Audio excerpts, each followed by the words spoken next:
akan ngebahas teknis untuk bisa menghijrahkan status dengan melobi langit. Dengan doa. Kan katanya doa itu bisa mengubah takdir, benar? Benar gak tuh? Allah yang mengubah takdir dengan doa. Jadi bukan doa mengubah takdir, tapi Allah mengubah takdir dengan doa. Dan takdir itu bisa dirubah-rubah. Suka-suka Allah dong. Orang Allah yang nulis takdir, yamhullahu ma yasha'u wa yuthbit, kata Allah. Allah bisa menghapus apa yang Dia tulis dan bisa menetapkan. Jadi gak usah pesimis, gak usah putus asa dulu. Wah, kayaknya memang takdirnya gak bisa. Orang yang jahat kayak saya, yang pernah punya masa lalu yang kelam, menikah dengan akhwat yang hafizoh dari pesantren apa gitu. Kan kayaknya takdirnya enggak. Wal hafizin wal hafizat, gimana sih? Wal hafizin, gimana sih ayatnya? Saya jadi lupa. Orang yang soleh, orang yang menjaga diri dengan orang yang menjaga diri, orang yang soleh dengan orang yang soleh. At-thayyibin lit-thayyibat, maaf. At-thayyibin lit-thayyibat. Orang yang baik ketemu orang yang baik. Tapi kan saya mah orangnya udah keburu gak baik duluan. Sekarang lagi belajar jadi orang baik, tapi belum baik-baik amat. Sedangkan dia mah udah terpelihara dari dulu. Kayaknya kita mah gak sekufu, gak selevel, beda dunia. Yang satu dunia putih, satu dunia hitam. Ini gimana nih gak ketemu nih. Takdirnya mungkin kita emang gak layak untuk dia, tetapi dengan doa Allah subhanahu wa ta'ala berkuasa untuk mengganti takdir. Makanya malam ini kita akan belajar tentang bagaimana menggunakan jalur langit untuk bisa mendapatkan hajat kita. Baik menikah, dapat kerjaan, punya anak, dan keajaiban-keajaiban lain yang bisa kita dapatkan kalau kita tahu cara menggunakan jalur langit. Sebelum kita masuk materi itu, yuk kita tilawah bareng-bareng ayat yang standar lah tentang doa. Udah pada tahu kan? Silahkan dibuka. Ayat apa? Surat Al-Baqarah ayat 186. Itu standar banget kalau bab doa. Surat Al-Baqarah ayat 186.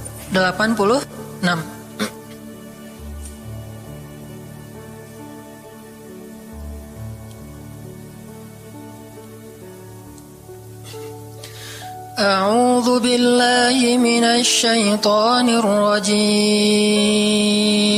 Enggak?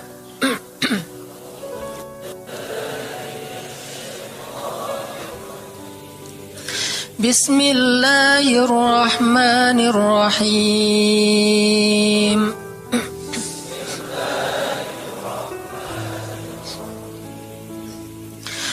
Wa idza sa'alaka 'ibadi 'anni fa inni qarib.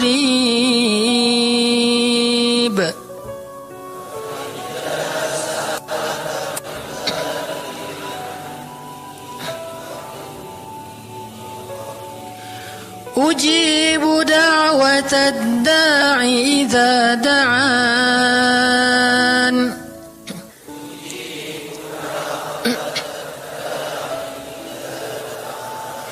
Falyastajibu li wal yu'minu bi la'allahum yarshudun.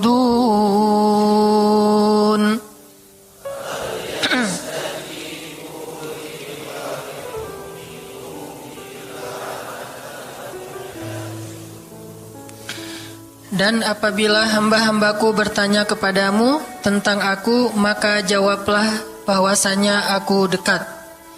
Aku mengabulkan permohonan orang-orang yang berdoa kepadaku apabila dia memohon kepadaku.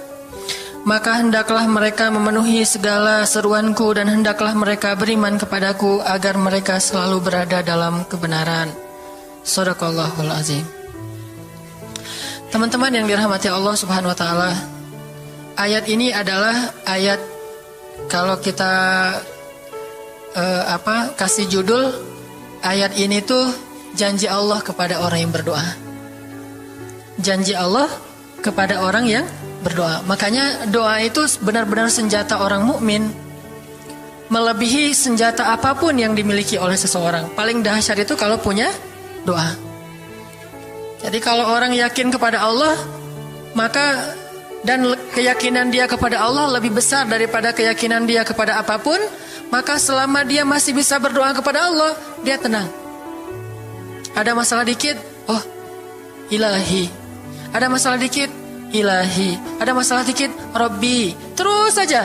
Ada masalah sepele apapun, minta ke Allah. Ada masalah apapun, minta ke Allah. Dan kata Nabi, janganlah kalian menjadi lemah dalam berdoa, karena sesungguhnya tidak akan binasa seseorang selama dia masih berdoa kepada Allah. Itu hadis Nabi dari Aisyah. Janganlah kalian menjadi lemah dalam berdoa, artinya jadi pundung, jadi putus asa dalam berdoa, karena tidak akan binasa seseorang selama dia masih berdoa kepada Allah Subhanahu wa taala. Jadi kalau kita masih terus mengharap dan meminta kepada Allah, kita nggak akan binasa, kita nggak akan kalah, kita nggak akan rugi. Dan kata para ulama, segala sesuatu di dunia ini akan pergi dan tidak kembali. Ini clue penting nih, bisa dicatat. Segala sesuatu di dunia ini akan pergi dan tidak akan kembali kecuali doa. Dia pergi dan dia pasti akan kembali. Segala sesuatu kalau udah pergi di dunia ini nggak akan kembali lagi. Kalau pergi di sini maksudnya pergi kepada Allah. Tapi kalau doa pergi ke Allah, dia pasti akan balik lagi kepada yang meminta. Satu-satunya yang pergi ke Allah dan kembali di dunia ini hanyalah doa. Makanya ayat ini kalau kita kasih judul adalah janji Allah kepada hambanya yang berdoa. Allah berjanji, apa kata Allah? Inni qaribun. Aku itu dekat. Maksudnya gak mungkin aku gak dengar doa kalian. Begitu kita berdoa, kita pikir Allah dengar gak ya? Jangan-jangan kok doa saya belum diijabah, kayaknya Allah gak dengar yang kemarin, saya harus keraskan lagi suara saya. Enggak, inni qarib. Arti inni qarib, aku itu dengar banget apa yang kamu ucapkan. Gak usah diucapkan, di dalam hati aja Allah udah dengar. Siapa yang pernah berdoa di dalam hati terus langsung Allah ijabah? Rasulullah. Coba teman-teman buka awal juz kedua, ayat surat Al-Baqarah ayat 144. Itu gara-gara Nabi ada harapan di dalam hati tapi gak berani ngomong gitu ke Allah. Cuma dipendam di dalam hati doang. Tapi langsung diijabah oleh Allah. Ayat surat Al-Baqarah ayat 144. Allah berfirman, Qad nara taqalluba wajhika fis samaa falanuwalliyannaka qiblatan tardaha fawalli wajhaka shatral masjidil haram wa haitsu ma kuntum fawallu wujuhakum shatrah wa innal ladzina utul الكتاب ليعلمون أنه الحق من ربهم وما الله بغافل عما يعملون. Jadi ceritanya orang Yahudi suka menghina kaum muslimin gara-gara orang Islam kalau sholat waktu itu masih menghadap ke Al-Aqsa, Palestina. Jadi kata orang Yahudi itu, lihat orang Islam mah fake, suka niru. Kita sholat menghadap Al-Aqsa, mereka sholat menghadap Al-Aqsa. Berarti agama mereka itu adalah agama yang meniru agama kita, nggak original. Sering diperolok-olok, setiap kaum muslimin sholat dihina sama mereka. Akhirnya Nabi ngerasa sedih. Wah, gimana ya caranya? Sehingga setiap sore Nabi berdiri di suatu bukit, kemudian lihat ke langit, cuman gak ngomong, gini aja ke langit.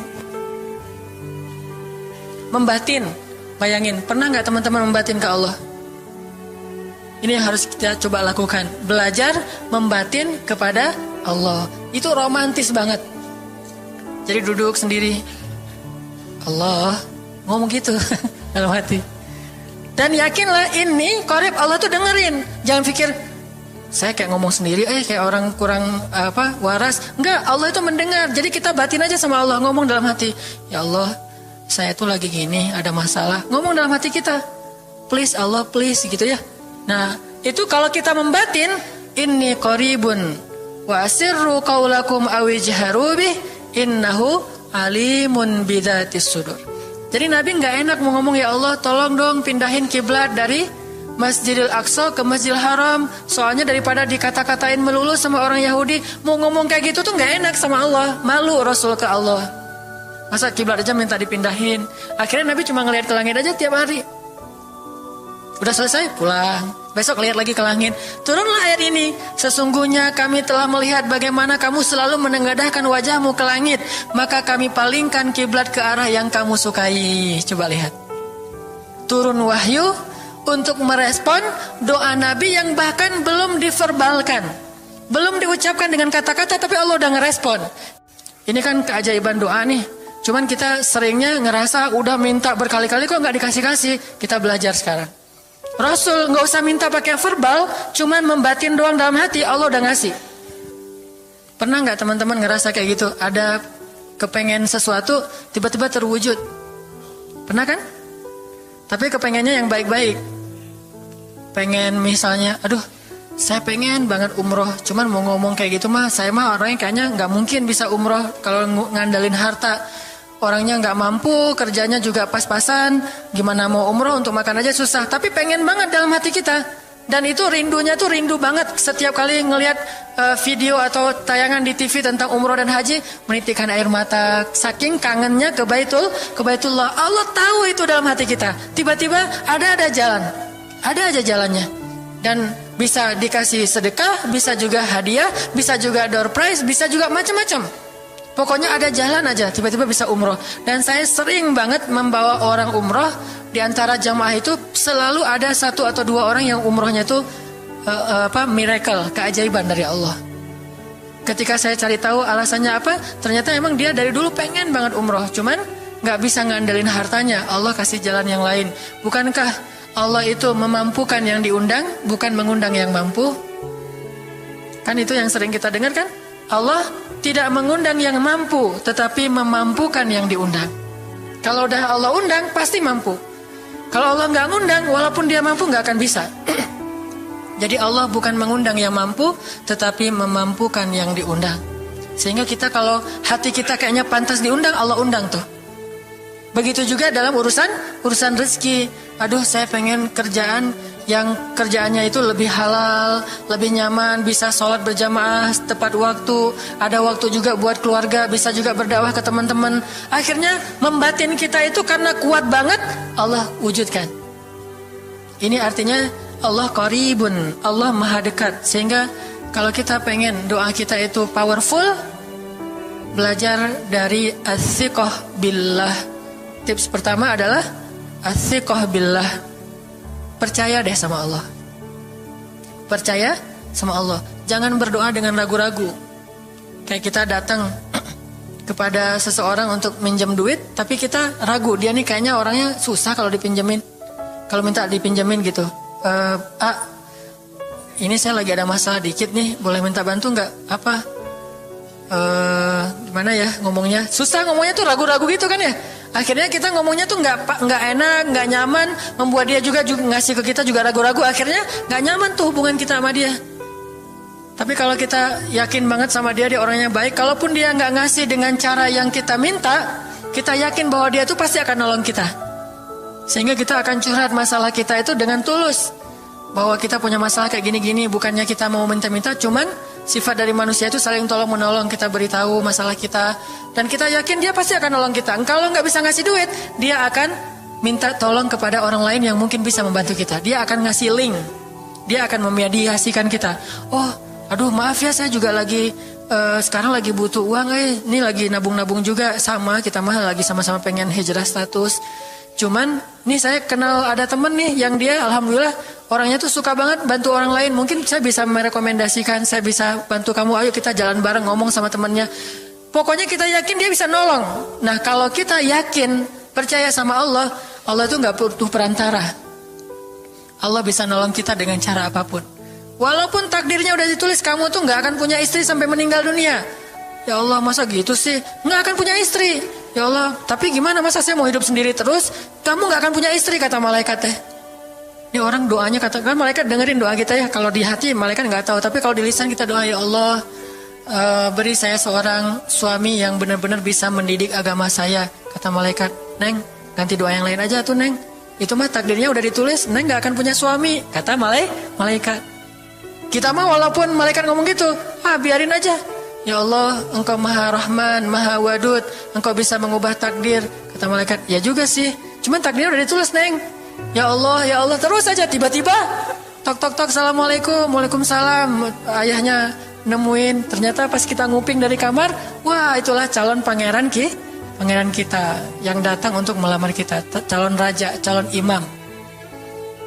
Malaikat heran-heran, wah subhanallah nih si Enang ini gak putus asa dalam meminta. Kita juga gitu, doa aja terus. Walaupun takdirnya sudah ditulis, karena Allah bisa mengubah takdir lewat doa dan harapan.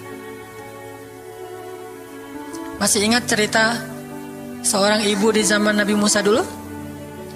Yang datang kepada Nabi Musa bilang, ya Nabi Allah, ya Kalim Allah, saya gak punya anak, udah tua kayak gini, bisa gak ya?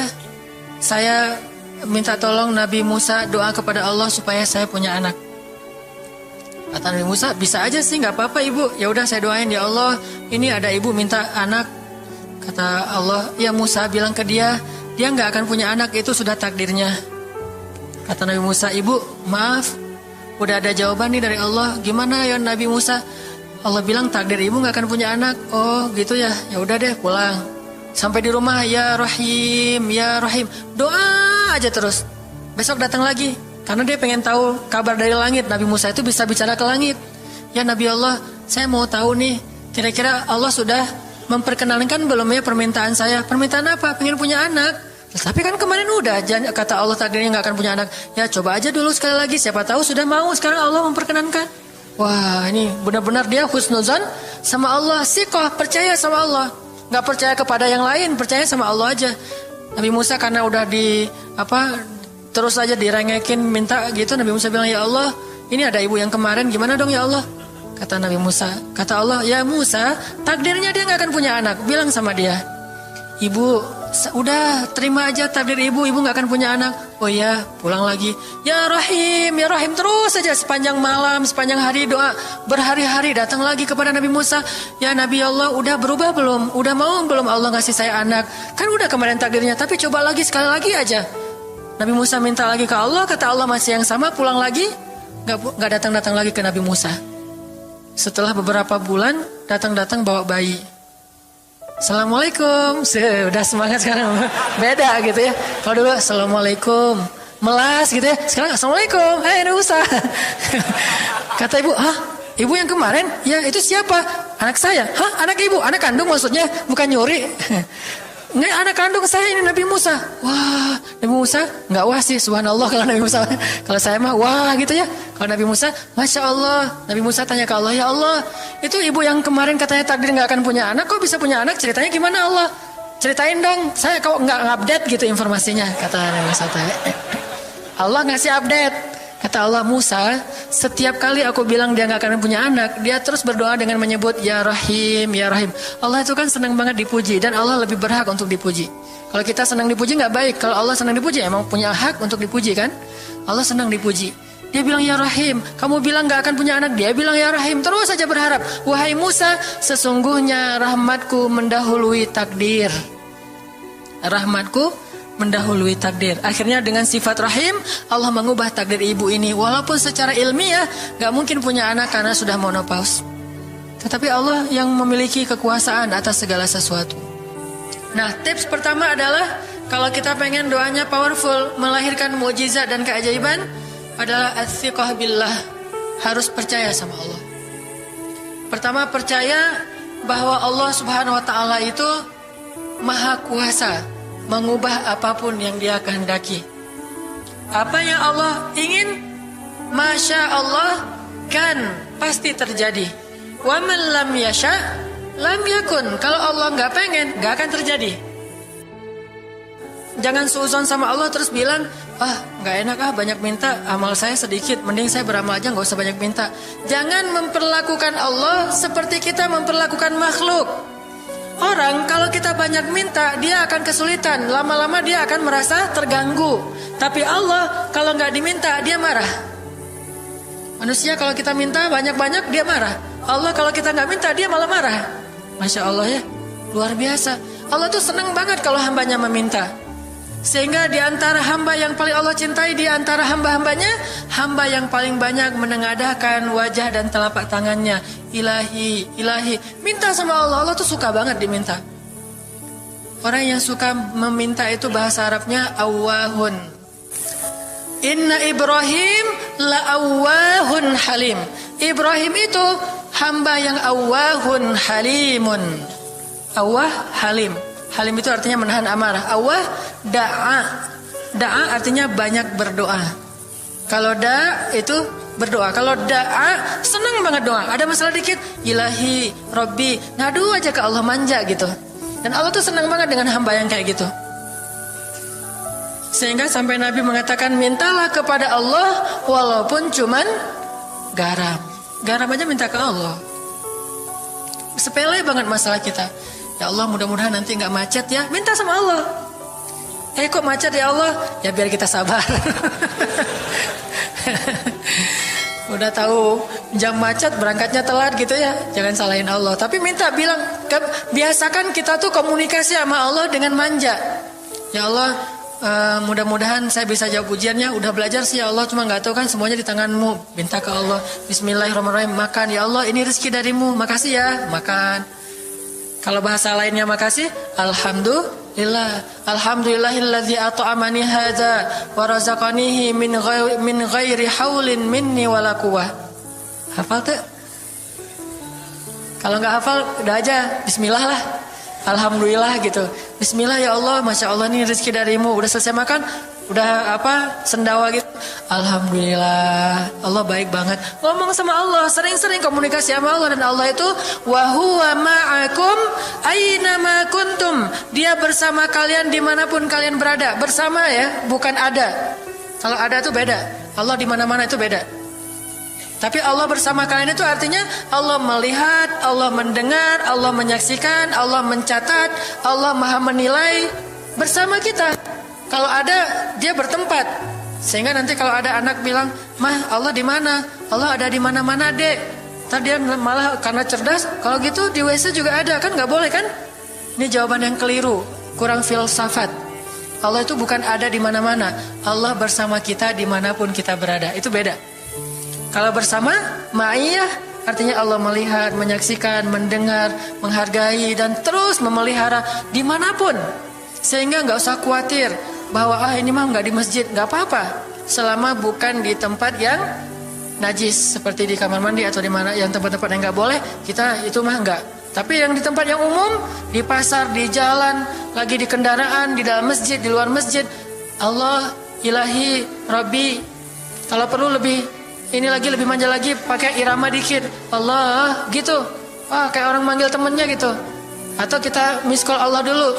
Ya Allah, udah nggak ngomong apa-apa. Itu miss call. Miss call Allah. Ngapain miss call? Caper, kangen sama Allah. Allah gitu lagi. Itu zikir kan? Allah, Allah, Allah. Kata Allah, ada apa hambaku? Allah lagi. Terus saja Allah di miss call berkali-kali. Pas Allah buka, wah 100 miss call. Allah 100 kali zikir. Udah 100 kali miss call, Allah yang telepon balik. Ada apa hambaku? Wah, ditelepon sama Allah. Lewat kejadian-kejadian hidup, tiba-tiba ada kejutan dari Allah. Langsung bilang sama Allah, thanks Allah. Kan romantis tuh sama Allah. Jangan cuma sama cewek doang bilang thanks, segala macam bahasa-bahasa yang keren. Sama Allah juga harus keren. Tapi setelah thanks, alhamdulillah, karena itu yang paling baik. Intinya harus percaya sama Allah. Allah tuh senang banget didoain. Kita berdoa kepadanya gitu. Allah tuh senang. Terus makna percaya sama Allah juga, kita percaya bahwa Allah itu nggak akan ngecewain orang yang berdoa. Ujibu da'watad da'i idza da'an. Aku pasti mengijabah doa hamba-hamba yang berdoa kepadaku. Enggak usah khawatir, pasti diijabah. Tapi kok masih belum aja Ustaz? Nah, kita harus belajar apa itu makna diijabah. Jangan-jangan Allah udah mengijabah, kita nggak ngerti. Kayak ada analogi tentang orang yang tenggelam, terus dia meninggal sambil menuduh Allah, Allah kok nggak nolong saya? Bukankah aku sudah mengirim pelampung?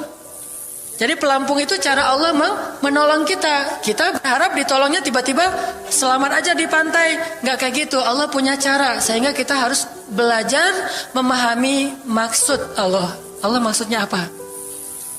Di antara cara Allah mengijabah, kata para ulama, satu, Allah mengijabah persis seperti yang kita minta. Dua, Allah mengijabah yang lebih baik dari yang kita minta. Yang ketiga, Allah kalau nggak ngasih persis, ngasih yang lebih baik, dikasih di akhirat. Bahkan itu lebih keren daripada di dunia. Kok di akhirat sih? Ntar dulu. Akhirat itu jaraknya nggak jauh dengan kita. Cuma 60 tahun. 60 tahun tuh cepat banget loh. Sekarang rata-rata usianya berapa? Bahaya kalau nanya usia. Kalau saya mah udah setengah, udah 30-an tahun. Teman-teman pasti masih 17 ya. Angkat tangan yang 17. Nggak ada, di bawah 20 tahun, di bawah 20 tahun. Yang di atas 40. Nggak berani angkat tangan, ada sih. Artinya waktu 60 tahun itu nggak lama, sebentar doang. Jadi analoginya gini, kita lagi kuliah, pengen nikah. Terus kita naksir sama seorang cewek cantik banget. Dan saking cantiknya sampai kita cuma bisa bermimpi. Wah, saking cantiknya kayaknya nggak mungkin banget buat kita. Tiba-tiba ayahnya bilang, "Dek, kamu senang sama anak saya?" "Yang mana, Pak?" Masih nanya yang mana? Takutnya yang tadi kebalik. Ini yang lagi yang lagi kuliah yang namanya si Fulanah misalnya. Sebutlah namanya Nisa apa gitu ya. Terus dia bilang, "Boleh, Bapak setuju kamu nikah sama anak saya, tapi ditunda dulu sampai kamu lulus kuliah." Kita seneng gak tuh? Sampai lulus kuliah, gak apa-apa. Masa kita mau bilang, gak mau Pak kalau lulus kuliah, mending gak usah deh, saya mau yang sekarang. Pasti gak gitu kan? Karena kita tahu ini cantik banget, keren banget, soleha banget, idola banyak cowok-cowok di kampus, dikasih buat kita. Syaratnya cuma satu, tunggu lulus kuliah 4 tahun lagi. Pasti kita akan sabar banget menanti itu. Gak mungkin kita bilang, "Pak, Bapak kalau nawar yang serius dong, 4 tahun lah lama tuh Pak." Yang kedua, tips supaya doa kita powerful. Kalau doa sama Allah itu yang romantis. Bahasa Arabnya munajat, curhat sama Allah. Dan doa itu ibadah, bukan sekedar permintaan, bukan cuma request, tapi ibadah. Jadi kalau orang rajin doa sama Allah itu akrab sama Allah. Dan kalau akrab jadi romantis sama Allah, enak gitu, hubungannya dengan Allah tuh adem banget, nyaman banget. Pas dia berdoa, "Ilahi," gini ngomong kayak Nabi Zakaria yang tadi di surat Maryam pas sholat rakaat kedua. Apa kata Zakaria? Ini bentuk curhatnya Zakaria. Qala rabbi inni wahana al-'azmu minni washta'ala ar-ra'su shayba wa lam akun bidu'aika rabbi syaqiyya. Nabi Zakaria doa romantis, suaranya pelan. Wadhkur fil kitab dzikru rahmati rabbika 'abdahu Zakaria idz nada rabbahu nidaan khafiyya. Nidaan khafiyya. Zakaria tuh kalau doa tuh lirih banget suaranya. Lembut banget. Jadi duduk sendiri, "Ilahi ya Allah." Bersenandung seperti Nabi Daud. Romantis sama Allah, bukan "Ya Allah." Itu mah doa khusus untuk perang itu mah. Doain Palestina, doain Suriah itu harus tegas. Kayak Nabi kalau berdoa itu dengan menelunjuk. Kadang Nabi mengangkat tangan, kadang Nabi mengangkat kedua tangan sampai tinggi, kadang Nabi nggak mengangkat tangan, kadang Nabi memakai telunjuk. Semuanya itu sunnah.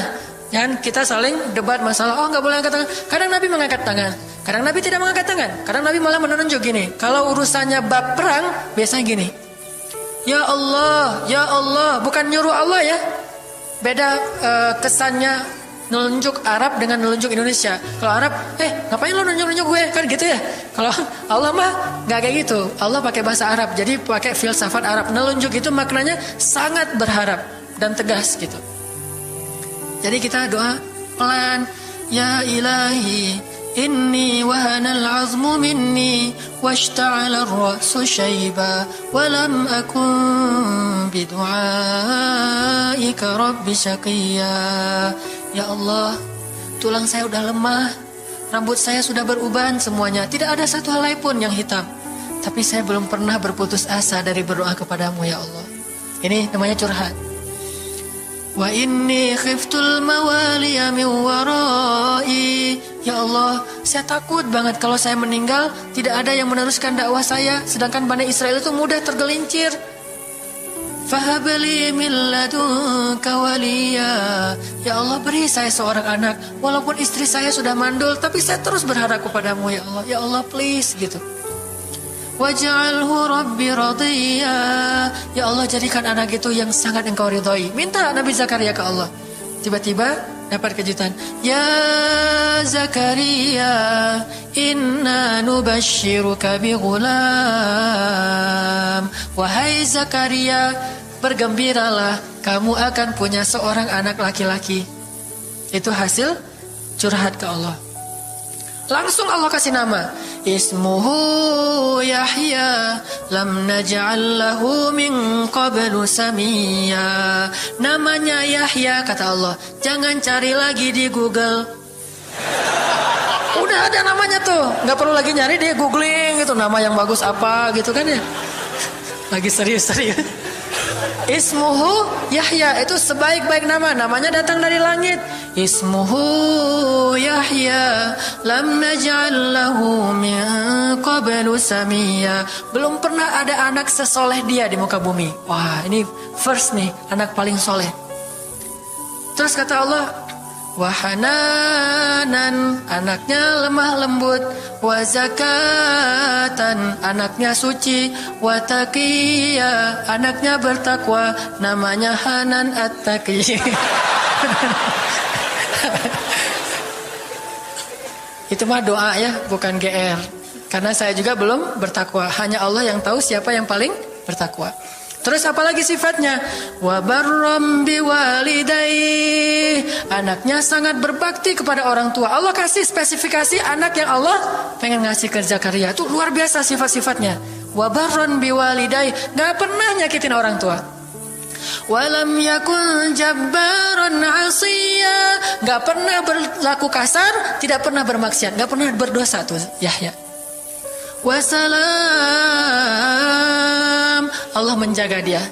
Wassalamun alaihi yauma wulida. Allah jaga dia ketika dia lahir. Wa yauma yamutu, ketika dia wafat.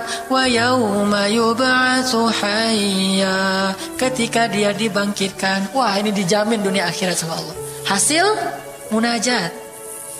Allah kasih kejutan yang paling istimewa. Makanya bermunajatlah kepada Allah. Ya Allah, titikan air mata, ngomong sama Allah masalahnya apa. Ya Allah, saya pengen nikah banget. Bukan apa-apa ya Allah, saya pengen punya keturunan yang soleh-solehah. Saya pengen sholat berjamaah waktu tahajud.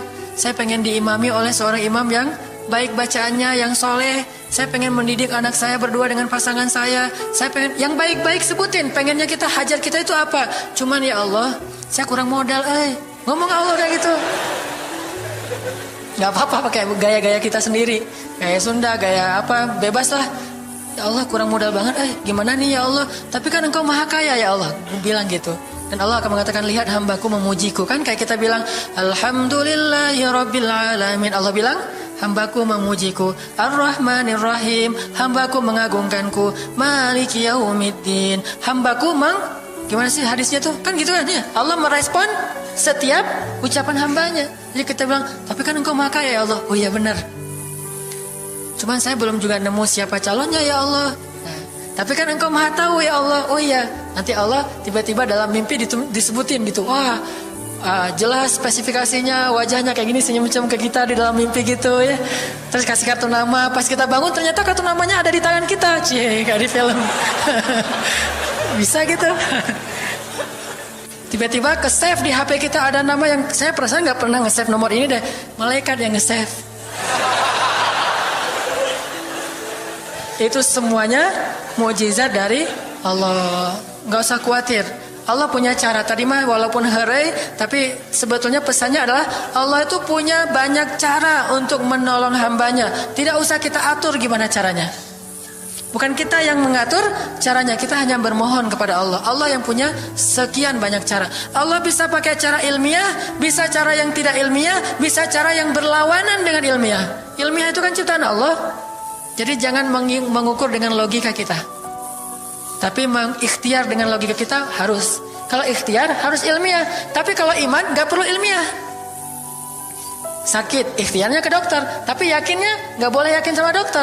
Ikhtiarnya seilmiah mungkin, tapi imannya nggak boleh ilmiah, rabbaniyah. Allah berkuasa dengan ilmiah, tanpa ilmiah bertentangan dengan ilmiah. Allah bisa menciptakan seseorang dari ayah dan ibunya, bisa tanpa ayah tapi punya ibu doang seperti Isa, atau bisa nggak punya ayah nggak punya ibu seperti Adam. Allah bisa menciptakan onta dari induknya, bisa keluar dari batu seperti untanya Nabi Soleh. Allah maha kuasa, makhluk tidak kuasa. Minta sama Allah dengan harapan-harapan yang indah, munajat. Ini sekarang coba kita dengar bagaimana munajatnya Nabi ketika pulang dari Taif. Nabi itu kan sedih banget pulang dari Taif. Luar biasa dihinanya oleh orang-orang Taif. Di antara penghinaan orang Taif yang masih terekam oleh sejarah itu, orang Taif mencemooh Nabi dengan mengatakan, emangnya benar kamu itu, emangnya benar Allah mengangkat kamu jadi nabi? Itu penghinaan. Dihina gitu. Muhammad, beneran gitu Allah mengangkat kamu jadi nabi? Kayak gak ada orang lain, kata orang Taif. Terus ada lagi yang bilang, Muhammad, kalau kamu itu seorang nabi, saya tidak berani ngomong sama kamu, nanti saya terkutuk. Tapi kalau kamu bukan nabi, pendusta, ngapain juga saya ngomong sama kamu? Jadi mending gak usah ngomong aja daripada ngomong dengan pendusta. Intinya dia gak mau ngomong sama nabi, tapi meracau. Dia bilang, kalau kamu nabi, kalau saya berdebat kamu, saya akan dikutuk. Kalau kamu bukan nabi, berarti kamu pendusta. Ngapain juga saya berdebat sama kamu, menghina. Ada yang bilang, hei Muhammad, pergi kamu, jangan dekat-dekat dengan kampung kami. Disuruh anak kecil mengusir Nabi. Bayangin, bagi orang semulia Rasulullah diusir oleh anak kecil, dikejar-kejar pakai batu kerikil, dilemparin. Itu luar biasa, berat banget perasaan beliau.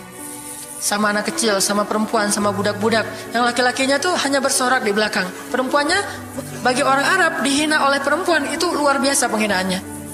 Makanya di Mesir, pengalaman saya ketika di Mesir, orang Mesir itu paling takut sama cewek. Di pasar kalau ada ibu-ibu yang belanja, Mang, bungkusin yang ini. Dibungkusin. Nggak jadi deh, yang itu aja. Ya, bungkus lagi. Kayaknya, nggak jadi yang itu aja. Sampai 3 kali, si emangnya nggak boleh marah. Kenapa? Cewek. Itu di Mesir tuh. Kalau di kita, wah udah habis itu. Gak usah cewek yang sebaya, ibu-ibu aja bisa dihina di kita kan ya, nggak menghormati orang tua. Kalau di Mesir, perempuan apalagi yang udah umur usia orang tua itu sangat dimuliakan. Naik bus gitu, ada ibu-ibu orang Mesir kan gede-gede tuh, naik bus. Dia naik bus aja, naik damri gitu susah. Akhirnya barang-barangnya pada diambil sama orang-orang di dalam. Dia naik sendiri, bismillah, masya Allah, gitu-gitu orang Mesir teh kalau lagi naik damri. Pas sudah di atas, semua orang berdiri mempersilahkan dia pilih tempat duduk yang mana. Itu budaya yang mungkin di Singapura juga, pas saya ke Singapura kayak gitu. Tapi kok di Indonesia agak-agak jarang nih. Sering ada laki-laki muda duduk di halte atau di mana tempat-tempat umum, sementara di sebelahnya ada ibu-ibu yang gendong anaknya, tapi nggak ada tempat duduk. Di mana rasa malu dan rasa penghargaan terhadap perempuan. Makanya kalau sampai seorang ribut dengan perempuan di tempat umum, itu di Mesir aib banget. Jadi kalau kita ramai sama seorang cewek atau seorang ibu-ibu di tempat umum, pasti orang-orang Mesir akan marahin kita, nggak marahin dia, walaupun dia yang salah. Ya aib kata orang Mesir. Aib jangan kayak gitu, aib jangan kayak gitu. Tapi kalau kita berantemnya sesama laki-laki, dia akan bilang sallu ala nabi, salawatlah kepada nabi. Kayak gitu cara mendamaikan pertengkaran di Mesir. Dan menurut survei kecil-kecilan saya, orang Mesir itu paling sering bertengkar di bus kalau lagi bulan puasa, lapar soalnya. Itu sering banget, asal bulan puasa ramai di bus. Wah, orang Mesir kan suaranya kencang ya, kayak singa gitu. Wah, ramai di jam 2 orang. Akhirnya yang lain bilang sallu ala nabi, langsung sallallahu alaihi wasallam. Lagi. Tapi dia sempat salawat dulu. Kalau di kita kan apaan sih? Nggak ada hubungannya juga, nggak nyambung, keles gitu. Kalau di Mesir mereka paham. Kalau dibilang nabi, langsung mereka menghargai sallallahu alaihi wasallam. Terus marah lagi. Ya amin, sallu ala nabi sallallahu alaihi wasallam. Lagi. Kadang-kadang saking marahnya sallu ala nabinya sambil marah sallallahu alaihi wasallam, saya bilang juga. Jadi sampai ada yang bertengkar 2 orang disikapin dengan bijak Orang Mesir kalau marah tuh suka bilang keledai. Yahmar, wahai keledai gitu. Terus yang orang bijak ini kayaknya educated dosen gitu kayaknya, dia bilang, emangnya ada keledai selain engkau di sini? Terus dia bilang, nggak ada. Ada. Apapun jawabannya salah. Memangnya ada keledai selain kamu di sini? Kalau dia bilang nggak ada, berarti emang kamu sendiri. Kalau dia bilang ada, berarti kamu juga keledai. Cerdas ya, luar biasa nih di Mesir. Saya dapat banyak luar biasa pengalaman. Intinya apa? Perempuan yang mengusir Nabi di Taif, perempuan, anak-anak, budak. Coba gimana perasaan Nabi? Itu benar-benar nelangsa banget, sedih banget. Begitu turun dari Taif, Nabi SAW kemudian istirahat. Habis dikejar-kejar dari pagi sampai sore di kebun kurma, Nabi lagi istirahat. Terus Nabi berdoa. Nih doanya saya bacain ya. Wahai Robku, kepada engkaulah aku adukan kelemahan tenagaku dan kekurangan daya upayaku. Wahai Robku, engkaulah yang maha rahim. Engkaulah pelindung orang-orang yang lemah. Engkaulah penciptaku. Kepada engkau aku berserah diri ya Allah. Kepada musuh, kepada siapa engkau akan menyerahkanku ya Allah?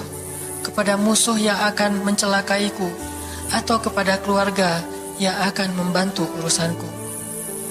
Tapi apapun itu, tidak ada keberatan bagiku, asal engkau tidak marah kepadaku. Mau diserahin ke musuh, gak apa-apa ya Allah. Mau diserahin kepada keluarga juga gak apa-apa, yang penting kau gak marah ya Allah. Ini bahasa Nabi. Terus Nabi bilang, sedangkan kasih sayangmu maha luas bagiku, aku berlindung dengan cahaya wajahmu yang mulia, yang menyinari langit dan menerangi segala yang gelap, dan atasnya lah teratur segala urusan dunia dan akhirat. Dari engkau menimpakan atas diriku kemarahanmu, aku berlindung dari kemarahanmu ya Allah, dari juga azab-azabmu. Kepada engkaulah aku adukan perihalku, sehingga engkau ridho. Tiada daya dan upaya melainkan dengan kekuasaanmu ya Allah. Tapi ini kalau kita baca dengan versi Arabnya lebih romantis lagi. Versi terjemah memang agak kaku. Kalau kita tahu bahasa Arabnya, ya Allah, tidak masalah aku diperlakukan kayak gini. Tidak masalah aku diusir, aku dihina, aku disakiti, aku dilempari, aku dikejar-kejar. Yang penting engkau tidak marah kepadaku. Coba, gimana Nabi itu cinta sama Allah. Mendengar doa Nabi yang romantis banget sambil menitikan air mata, tubuhnya banyak bekas luka lemparan batu, bajunya itu kotor. Malaikat itu sampai nggak tega, sampai Jibril turun. Wahai Muhammad, kata Jibril. Ya Rasulullah, wahai kekasih Allah, kata Jibril. Allah maha mengetahui apa yang telah terjadi pada dirimu terhadap orang-orang ini. Allah telah memerintahkan malaikat gunung untuk mentaati perintahmu ya Rasulullah, kata malaikat. Jadi kayak ada seorang anak yang nangis sedih, tiba-tiba datang ayahnya ngelus-ngelus gitu, menenangkan dia. Ya Rasulullah, Allah udah memerintahkan malaikat gunung kok, jadi menghibur gitu. Jangan sedih ya Rasul, jangan sedih, gak apa-apa, itu malaikat gunung udah siap tuh, apapun yang kamu perintahkan. Langsung malaikat gunung siap-siap gitu. Terus kata malaikat gunung, ya Rasulullah, wahai kekasih Allah, perintahkan saja kepada kami apapun. Jika engkau mau, kami akan timpakan 2 gunung ini kepada penduduk Taif, sehingga mereka mati terhimpit oleh gunung-gunung yang kami timpakan. Perintahkan ya Rasulullah, perintahkan. Kata Rasulullah, tidak wahai para malaikat. Kalaupun mereka tidak beriman hari ini, aku berharap kepada Allah, anak cucu mereka kelak akan beriman. Nabi gak sakit hati kepada orang Taif. Dan Nabi juga tidak marah kepada Allah ketika beliau diperlakukan oleh hamba-hamba Allah kayak gitu. Tetapi yang penting Allah jangan marah sama saya ya. Kalau bahasa kita mah, ya Allah maaf ya saya jadi kayak gini nih. Tapi Allah gak marah kan? Gitu banget tuh sama Allah coba. Dia udah habis-habisan, kemudian belum berhasil dakwahnya, masih takut sama Allah. Kayak kita ngedakwahin teman kita, terus kita dicela sama teman kita, dimusuhi oleh teman kita gak marah sama dia, gak marah sama Allah. Gak bilang, Allah itu sih susah ya dakwah. Gak ngomong kayak gitu.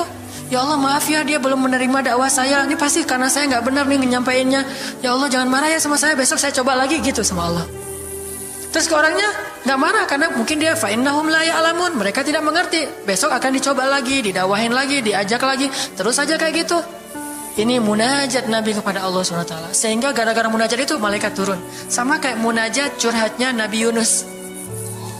La ilaha illa anta subhanaka inni kuntu minadh zalimin. Subhanallah. Nabi Yunus tuh bermunajat di dalam perut ikan, lirih banget, suaranya tuh pelan banget. Tapi suara yang pelan itu menggetarkan arasy Allah Subhanahu wa taala. Kita udah teriak-teriak pakai mic, nggak ada yang bergetar. Nabi Yunus kalimatnya sederhana, tetapi dari hati banget. Benar-benar curhat. Ya Allah, tidak ada ilah selain Engkau. Aku ini udah zalim terhadap diriku sendiri. Ya Allah, maafin saya, maafin saya. Subhanallah, subhanallah, Engkau maha suci, saya ini kotor. Engkau maha suci, saya ini kotor. Terus saja sampai suara Nabi Yunus di dalam perut ikan, di dalam laut yang dalam itu menggetarkan arasy Allah di langit ketujuh. Tiba-tiba malaikat arasy bertanya, suara siapa ini ya Allah? Begitu indah, begitu lembut, meminta ampun kepadamu ya Allah. Kata Allah, itu suara hambaku Yunus. Apa yang dia minta ya Allah? Dia minta ampun kepadaku. Ya Allah, please ampunin dia ya Allah, please. Kata malaikat-malaikatnya. Semua malaikat meminta ampun untuk Yunus alaihissalam. Sehingga kemudian Allah mengatakan, ya sudah, aku ampuni dia. Tiba-tiba Nabi Yunus diselamatkan. Curhat sama Allah. Kalau ada masalah, bilang ke Allah. Apapun, ya Allah. Duduk sambil bersandar di pohon. Ya Allah, coba buka surat Al-Qasas. Gimana Nabi Musa itu suka curhat kepada Allah. Surat Al-Qasas, surat 28 ya. Ayat ini ya. Ayat 16 coba. Ketika Nabi Musa nggak sengaja bunuh orang Kipti, Egyptian. Rabbi, ini zalamtu nafsi, faghfirli ya Rabbi. Ya Rabbi, saya tuh udah zalim, maafin saya ya Allah, ampuni saya. Ada masalah dikit, ngomong ke Allah. Habis ada kesalahan, ngomong ke Allah. Terus dia bilang lagi, Rabbi, ayat 17, bima an'amta alayya falan akuna zahiran lil mujrimin. Ya Allah, janganlah engkau jadikan aku termasuk orang-orang yang berdurhaka atau berbuat dosa. Udah. Terus ada masalah lagi. Nabi Musa diusir dari Mesir, dikejar-kejar sama tentara Firaun di ayat 21. Apa kata Musa? Rabbi, najjini minal qaumiz zalimin. Ya Rabbi, selamatkan saya dari orang-orang yang zalim. Ngomong lagi ke Allah.